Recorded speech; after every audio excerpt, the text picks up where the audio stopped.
Vie sociale et communautaire. Dans les premières années de la colonisation de Saint-Eugène, le travail occupe au moins 6 longues journées. Malgré tout, nos ancêtres étaient des gens sociables, qui aimaient s'amuser, et il ne manquait pas une occasion pour réunir la parenté et les voisins autour d'une bonne table. On se réunissait pour effectuer des travaux, ce qui permettait de s'entraider et de se voisiner en même temps. Le broyage des tiges de lin, la saison des sucres et la fenaison sont des exemples de corvées que l'on faisait en groupe.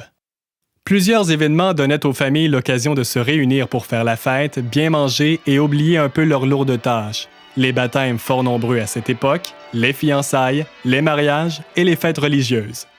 Les musiciens sortaient leurs instruments pour animer la soirée et faire danser la famille et les amis. Sans radio, ni télévision, ni journal, les rencontres à la sortie de l'église, au magasin général ou à la boutique de forge permettaient de se mettre à jour concernant les nouvelles fraîches ou de se préparer pour les prochaines élections. Peu de temps étant disponible pour les loisirs, on profitait de la chasse et de la pêche pour se détendre un peu tout en variant le menu de la famille.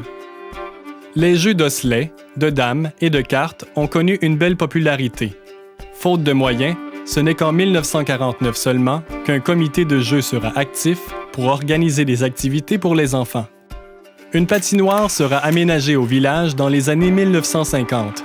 Auparavant, le patinage se faisait dans les champs gelés où l'eau s'accumulait à cause des terres mal égouttées.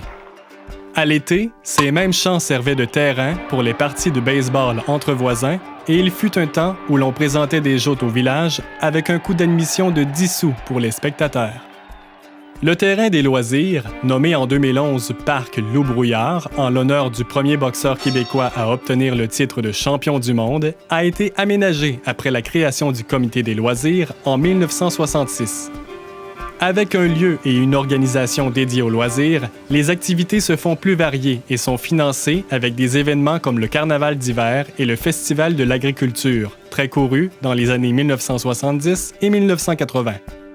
Le baseball, le patin, le hockey, le ballon-ballet, le tennis et le soccer font partie des sports que les Eugénois peuvent pratiquer au terrain des loisirs. Les organisations sociales et communautaires. Les curés qui se sont succédés à Saint-Eugène se sont fait un devoir d'implanter des confréries pieuses pour tous les goûts, pour raviver la ferveur religieuse et sauvegarder la morale parmi les paroissiens. Pour les familles, c'était une autre façon de joindre l'utile à l'agréable en s'intégrant à un groupe social tout en militant pour une morale exemplaire sous l'étroite supervision de leur pasteur. Tous ces militants, avec leurs signes distinctifs ou leurs bannières, se faisaient une fierté de défiler pompeusement lors de la profession de la Fête-Dieu au début de l'été. Des organisations laïques. Avec le Concile Vatican II et l'arrivée du curé Lebel, les nouvelles organisations sociales d'après 1960 n'ont plus d'affiliation religieuse et visent à offrir des occasions de se divertir, de pratiquer des sports et de fraterniser avec d'autres personnes de la communauté. Ce sera le cas du Comité des loisirs de 1966 et du Comité de l'âge d'or qui organisent des activités pour les aînés depuis 1973. En 1980 s'ajoute le Club Optimiste qui offre une alternative à ces deux dernières organisations pour offrir un appui aux jeunes tout en offrant des activités pour le groupe d'âge intermédiaire. Le Club Optimiste deviendra le Club 12-24 en 1986 après avoir rompu ses liens avec cette organisation américaine.